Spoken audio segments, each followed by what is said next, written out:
Rahayu, rahayu, rahayu. Rahayu saking dumadi buat kadang-kadang semuanya. Juga para saudaraku semuanya dimanapun Anda berada. Mudah-mudahan pada kesempatan ini kita semua tetap dalam lindungan Tuhan Yang Maha Esa. Jadi kita terasa nggak lepas dari lindungan Tuhan. Kita harus benar-benar bisa merasakan lindungan Tuhan. Artinya begitu. Saya sampaikan terima kasih kepada saudara-saudaraku semuanya yang masih setia dengan video-video saya. Ada kurang lebihnya saya mohon maaf. Dan pada kali ini saya akan melanjutkan kisah perjalanan saya, kisah perjalanan spiritual saya dalam mencari kebenaran yang sejati atau kebenaran yang hakiki. Jadi sebagai putra Romo suatu kebanggaan bagi saya sebagai putra Romo. Karena apa? Betul-betul pilihan. Satu kebanggaan bagi saya sebagai putra Romo itu adalah benar-benar manusia pilihan. Karena dalam arti pilihan itu selama ini dalam rangka pencarian. Mencari apa? Mencari kebenaran. Lah yang benar itu siapa?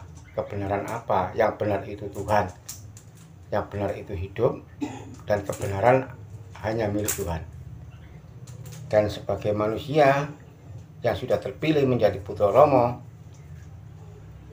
harus benar-benar bisa merasakan keterpilihan itu.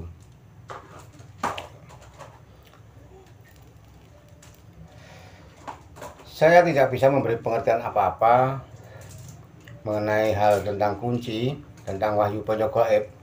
Karena apa? Semua sudah ada di medsos. Semua sudah ada, baik itu dari kata-kata sepuh, ini sepuh, tentang pengertian wahyu pojok gaib ataupun tentang bagaimana cara melakukannya, patra semedi atau yang lain-lainnya. Itu sudah ada. Tetapi di sini saya menceritakan tentang perjalanan pribadi saya. Karena ini lagu-lagu pribadi. Saya tidak menceritakan lagunya pribadinya orang lain. Saya tidak menceritakan lagunya kadang si A, si B, si C atau si D. Tetapi saya menceritakan lagu pribadi saya, bagaimana saya dulunya sebelum mengenal kunci sampai saya mengenal kunci dan menjadi pelaku kunci. Itu yang saya ceritakan. Kalau kita menceritakan cerita orang lain, berarti kita tidak tahu siapa kita yang sebenarnya. Dalam arti siapa jati diri kita, gitu loh. Makanya kalau dari edaran guru gelar kita, ya, guru gelar kita, Bapak Semono, kan sudah pernah bilang itu, kenalilah dirimu sendiri sebelum mengenal dirinya orang lain, kan begitu. Nah, apa itu sudah benar-benar dipraktekkan, sudah benar-benar merasakan, mengenal diri pribadi. Itu yang perlu kita perhatikan di situ. Sebagai pelaku kunci atau penyandang wahyu Eko Buwono, memang tidak mudah. Dalam arti tidak mudah, setiap tingkah laku kita atau setiap perkataan kita atau perbuatan kita harus benar-benar manunggal. Itu harus benar-benar manunggal. Makanya di sini ada edaran manunggal kelawan mijil, kan begitu. Jadi kita harus benar-benar berkesadaran hidup bahwa apa yang kita lakukan ini adalah bersama hidup, karena kita sebagai wadahnya hidup, begitu. Nah, untuk kali ini saya akan mencoba mengungkap tentang sabda selamat, ya, sabda selamat yang mana sering dikatakan oleh para kadang-kadang kita, setiap ada pertemuan atau setiap ada sarasehan, kadang di mana-mana sering kan terucap kata selamat, selamat, selamat, selamat kalau popo, selamat kalau popo. Ini apa benar-benar sudah merasakan selamat kalau poponya itu loh, selamat nggak ada apa-apa, atau benar-benar sudah merasakan, atau hanya ucapan di lisan? Itu yang perlu kita rasakan, yang perlu kita cermati. Jadi ini tidak mudah gitu loh. Kenapa? Padahal sabda selamat itu pribadi, tidak perlu diucapkan tapi dirasakan sabda selamat itu. Satu contoh, kita mempunyai masalah, tiba-tiba kita ada persoalan, ada masalah apa gitu, entah itu pusing, masalah keuangan atau masalah ekonomi atau masalah yang lain. Nah, kok gak kita menyatakan selamat secara pribadi, bukan hanya ucapan ketika kita kumpul-kumpul.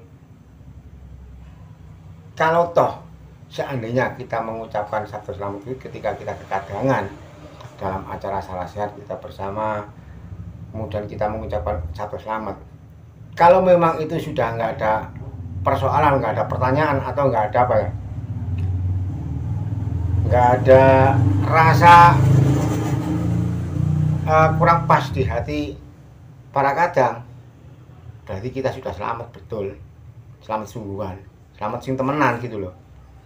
Tetapi kalau kita mengucapkan kata selamat, selamat ya, selamat, selamat, selamat, masih ada kadang yang menolak dengan perkataan selamat itu, berarti kita pribadi masih belum selamat. Itu yang perlu kita camkan. Jadi kita harus hati-hati betul. Makna sabda selamat itu sangat dalam, sangat dalam, sangat dalam. Karena apa? Romo itu selalu mengasih tahu kepada kita. Romo itu selalu mengasih edaran-edaran secara rasa, nggak secara ucapan tapi secara rasa. Satu contoh, apa yang pernah saya lakukan ini saya ceritakan. Jadi saya bercerita itu tentang perjalanan pribadi saya, karena ini lagu-lagu pribadi. Saya nggak menceritakan pribadinya kadang lain, nggak menceritakan kadang si A, kadang si B, kadang si C, enggak. Itu lagunya dia.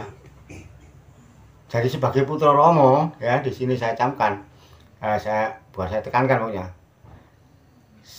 Di sini saya gimana ya kalau saya bilang, saya katakan di sini sebagai putra Romo itu harus bisa mengungkapkan rasa pribadinya sendiri, bukan mengungkapkan rasa pribadinya orang lain, gitu loh. Ya, ketika kita kekadangan ke sana misalnya, wah ini ada pedaran, itu bilangnya begini, begini, itu kan dia. Nah, kapan kita ini bisa menceritakan hasil lagu perjalanan kita? Karena ini lagu-lagu rasa, lagu urip, lagu hidup, nggak bisa main-main. Kalau kita selalu cenderung menceritakan ceritanya orang lain, kita akan terpendam. Kita akan terpendam dengan cerita-cerita orang lain. Bukan kita ini ingin terkenal gitu, tidak. Terkenal buat diri kita pribadi gitu loh. Terkenal buat diri sendiri. Apa sih hasil dari lagu Wahyu Eko Bono ini yang didengang-dengungkan orang? Padahal ini lagu kebenaran sejati, ini lagu hidup. Tetapi kadang-kadang kita nggak bisa merasakan yang sebenarnya gitu loh.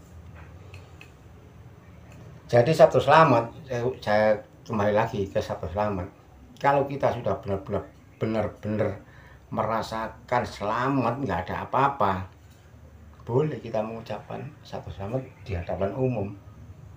Karena apa? Sabda selamat ini sebelum kita lahir ini sudah ada sejak nenek moyang kita. Nenek moyang kita. Berarti berapa turunan itu ya? Nenek, berarti terus apa? Orang tuanya nenek, 3 turunan.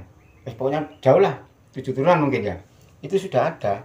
Makanya orang-orang dulu, orang-orang Jawa dulu, yang saya ceritakan, orang-orang Jawa dulu itu setiap ada persoalan apapun, sabdonya itu mahanani. Istilahnya apa? Selamat ya, selamat yo, selamat, selamat popo, selamat. Gitu, itu orang dulu. Itu netes sampai sekarang. karena itu hidup gitu loh. Hidup itu nggak ada apa-apa, hidup itu selalu menyelamatkan.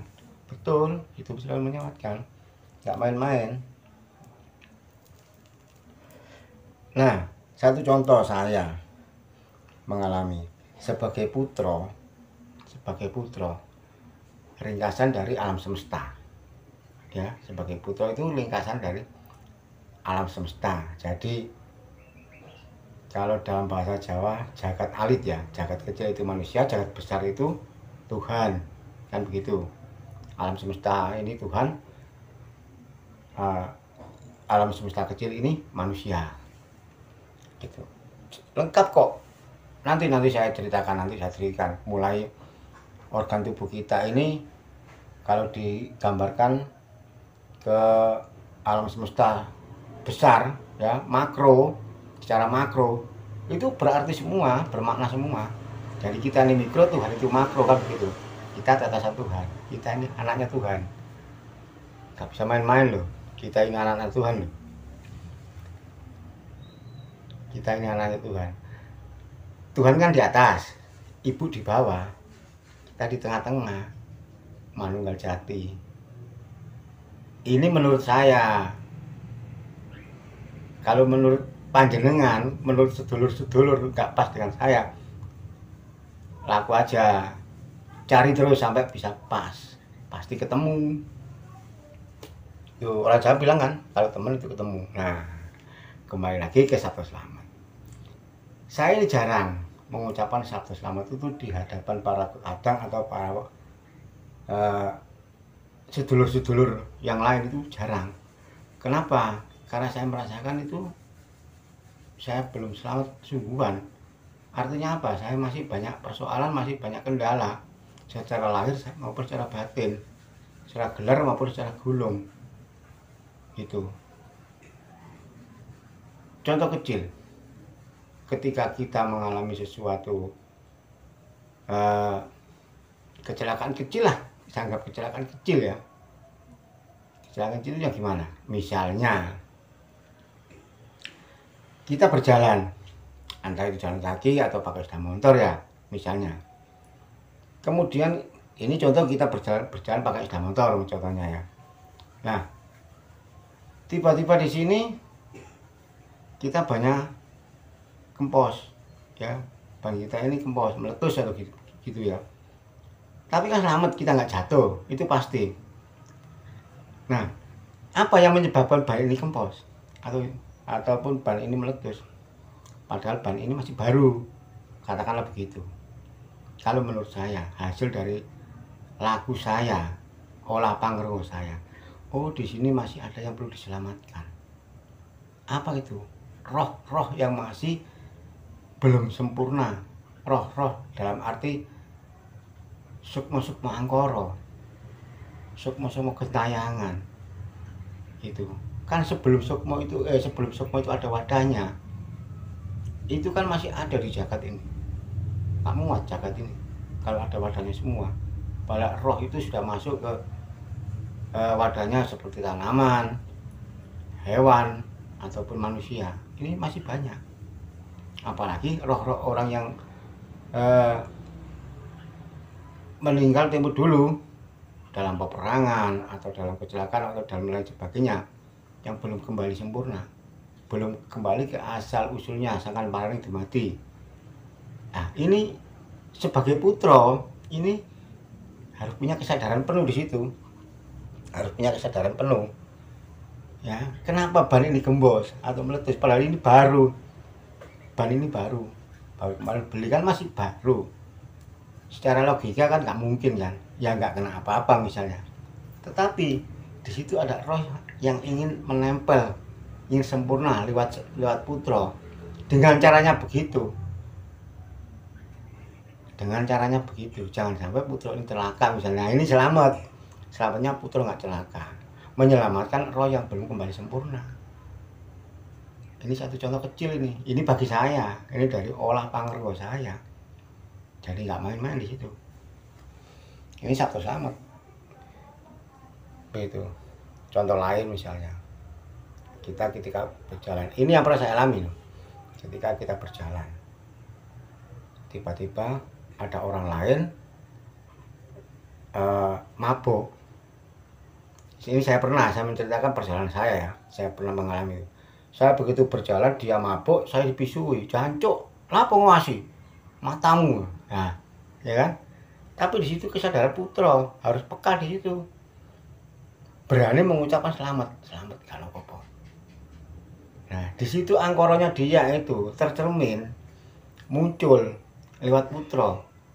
Makanya putra ini mana nih, nggak main-main. Dari mulai yang nampak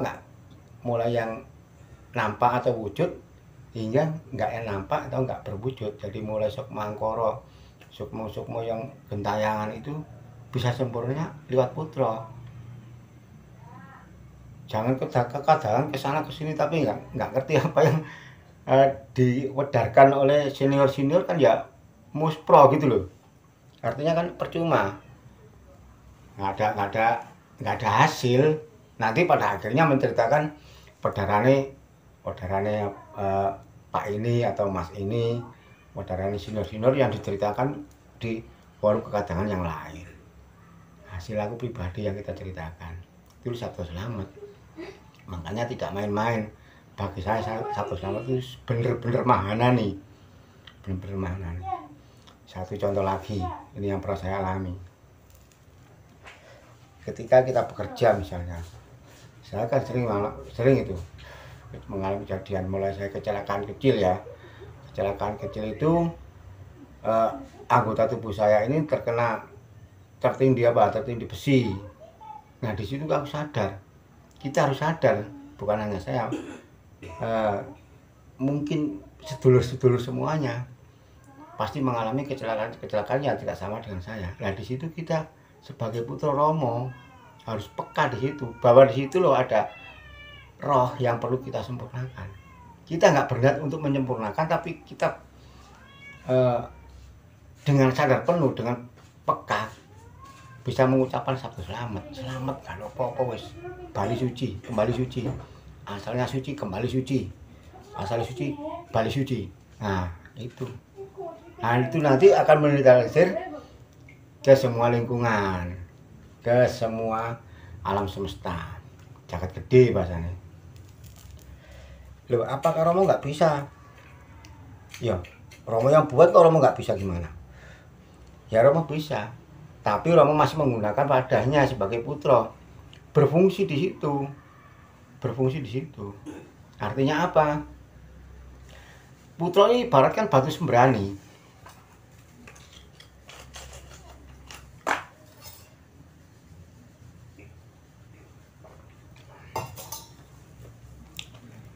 Putra ini ibaratnya batu sembrani, ya, batu magnet. Jadi mempunyai daya tarik yang tinggi, yang sangat kuat di hadapan orang wanta atau orang lain, maupun di hadapan yang kasat mata, yang tidak bisa terlihat. Bahkan terhadap binatang pun putra itu seharusnya itu sebagai batu magnet, ya, mempunyai daya tarik sangat tinggi. Itu mestinya di situ. Apakah saya sudah mengalami? Sudah, saya mengalami sendiri, makanya saya bercerita. Gitu loh, satu contoh.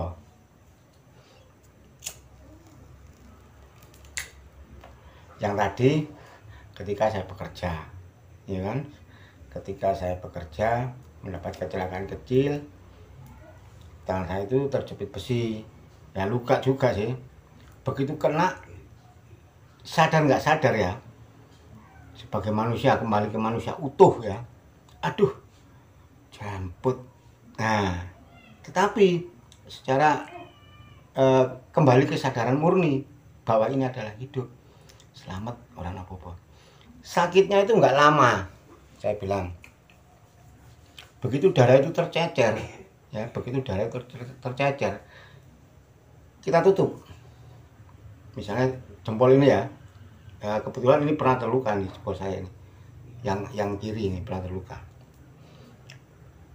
Ini terjepit besi.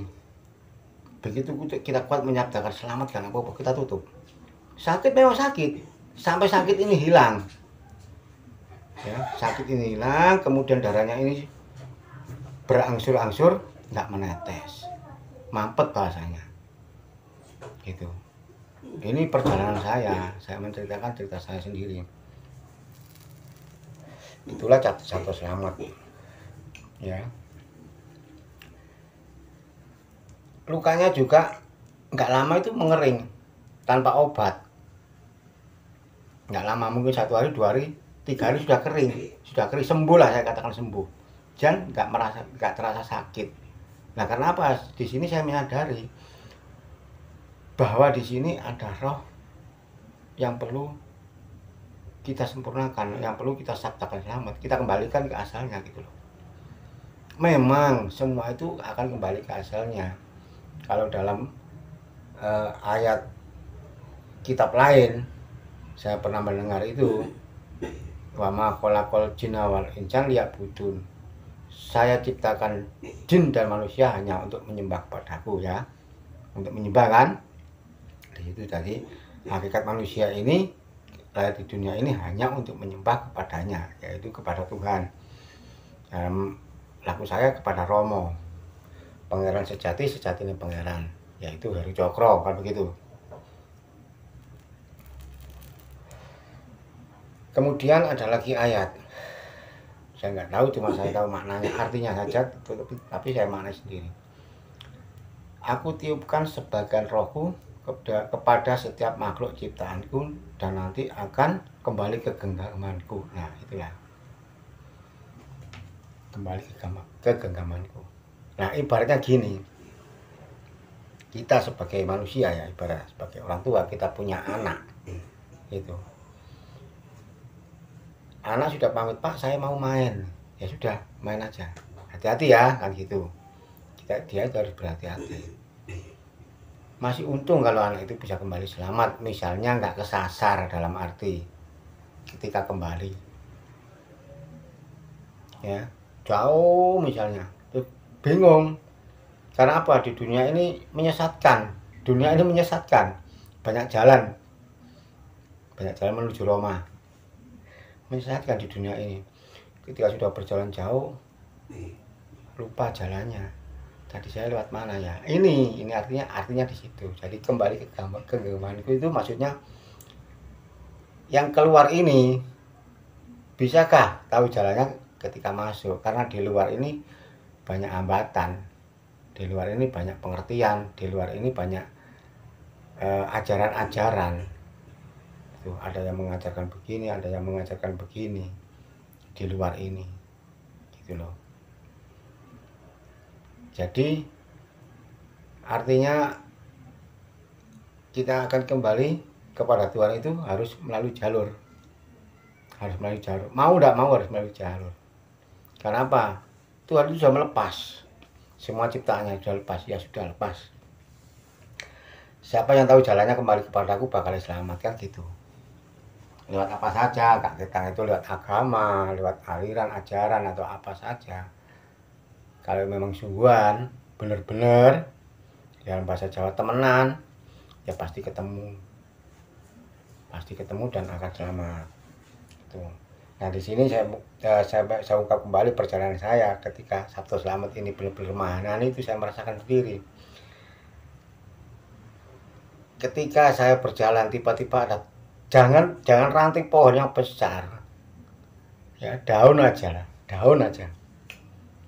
ada daun jatuh misalnya, kita ketika berjalan di kepala kita atau di depan kita, kuat gak kita sebagai Putra Romo, sadar nggak kita sebagai Putra Romo menyabdakan selamat jatuhnya daun tadi, padahal tak selai daun pun yang jatuh tanpa kehendaknya. Itu mampu gak kita selamat karena apa-apa, dengan kita pegang misalnya, selamat karena apa-apa, asalnya suci balik suci, asalnya suci kembali suci. Nah, itu kesadaran itu, jadi semua itu akan menempel pada kita, memburu kita, karena kita sudah ketemu yang sebenarnya. Semua manusia di dunia ini kan yang dicari kan kebenaran, seluruh kebenaran kan. Benar itu cuma satu, kebenaran jati itu cuma satu, yaitu hidup. Kebenaran cuma hidup, nggak ada yang lain, bukan yang lain gitu loh. Tetapi manusia-manusia yang lain itu sudah begitu asik dengan permainan agama, dengan permainan keyakinan, yang lain-lain lah, yang intinya masih menyalahkan sana, masih menyalahkan sini. Itu permainan bagi saya. Nah, kalau sudah ketemu yang sebenarnya, ya sudah, itu loh sudah benar. Orang beragama itu nggak salah kok, itu sudah benar. Agama apa saja, Islam, Hindu, Buddha, Katolik, Kristen, Protestan, itu sudah benar, nggak ada yang salah. Yang kejawen, yang apa ya, ajaran Indonesia itu banyak kok, ada berapa, 100 berapa atau 90 berapa itu sudah benar semua kok. Nah, kita kan sudah tinggal menyaksikan saja, kita sabdakan selamat ya apa-apa, dunia akan tentram di situ. Karena yang mengoyak dunia ini yang belum ketemu sejatinya, yang bikin dunia gonjang ini yang belum ketemu sejatinya. Lah kita sudah ketemu yang sejatinya kok. Bayangkan kalau putra satu sudah ketemu sejatinya, sudah tentram ini putra satu. Ya, kalau sejagat ini putra semua apa sudah tentram? Kan nggak ada gegeran, nggak ada perselisihan. Nah, atau selamat itu harus benar-benar manunggal gitu. Karena yang menyabdakan itu Roma sendiri. Kita hanya menyaksikan gitu loh. Banyak, saya sering itu mengalami, sering itu kecelakaan sering. Nggak lama kok langsung sembuh, nggak lama itu gitu loh. Bahkan dalam wajib pojok gaib ada kunci, paweling, singkir, asma mijil. Ini sudah saya rasakan semua hasilnya sesuai laku saya. Apakah cukup di sini? Belum, masih terus. Hidup itu langgeng kok. Hidup itu seperti hembusan napas. Setiap saat itu ada perubahan, setiap saat itu ada pembaruan, reboisasi. Itu terus, itu nggak pernah berhenti gitu. Jadi dalam hal ini itulah yang bisa saya sampaikan tentang Sabto Slamet ya. Jadi Sabto Slamet itu bukan untuk main-main, harus sungguh-sungguh. Kalau kita sudah merasa selamat beneran, ketika kita mengucapkan Sabto Slamet, yang lain tentunya akan menerima. Tapi kalau kita belum merasakan Sabto Slamet yang seutuhnya, yang sesungguhnya, walaupun kita nih sering menyabdakan selamat lur, selamat ya, selamat. Tapi kalau masih ada yang komentar, wah selamat itu kalau ucap, lah berarti kita masih belum selamat sungguhan. Perlu diingat di situ. Baik, cukup sampai di sini dulu cerita saya, riwayat perjalanan saya. Nanti disambung dengan sabda-sabda yang lain.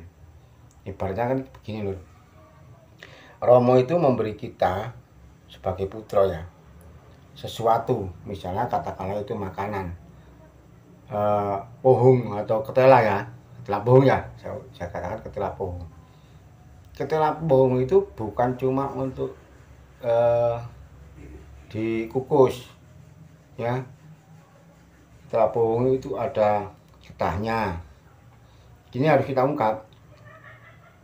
Ada pohonnya, ada daunnya, ya kan?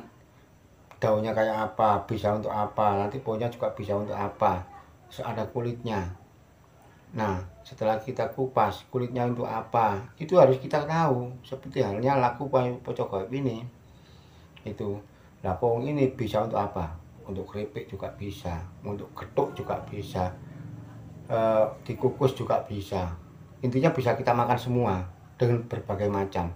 Begitupun dengan wayu pocok gaib.